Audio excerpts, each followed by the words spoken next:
This section of the course will look at the very wide range of research and development areas that have been explored in AI planning.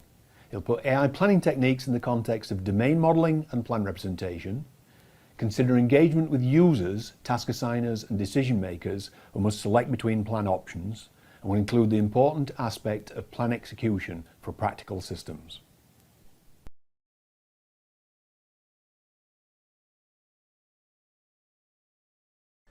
The course logo shows a number of applications of Edinburgh AI planners over the years.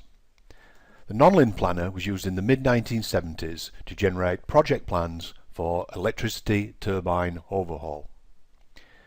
The project plans in this case were prepared well in advance because it's costly to have these machines out for any length of time.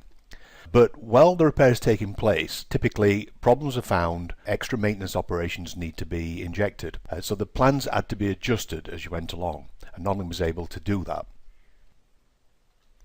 In the late 1970s, Steve Veer at NASA's Jet Propulsion Laboratory created the Divisor Planner, which was used to generate action sequences for the Voyager spacecraft, though it wasn't used for uploading live action sequences to Voyagers.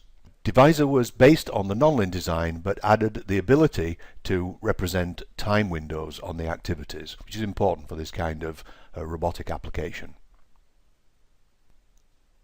Nonlin's hierarchical task network approach was also used in some of the early research on the robots in Japan. Assembly, integration and test of the payload bay for the European Ariane rockets was carried out using a planner based on the O-Plan design. O-Plan has also been used in a wide range of applications in emergency response and search and rescue. Edinburgh AI planners have also been used in applications as diverse as help desks, tanker delivery and many others.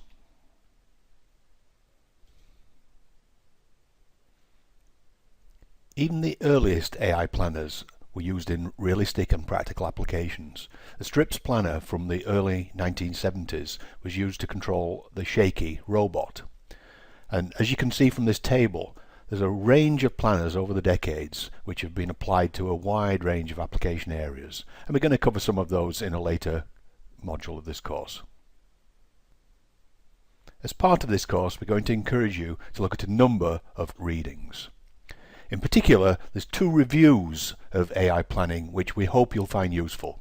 One is from the 1990s, so it's quite dated, but it does include a lot of the work on those early planners and some of the formative techniques that's used in them and that you'll learn about on this course.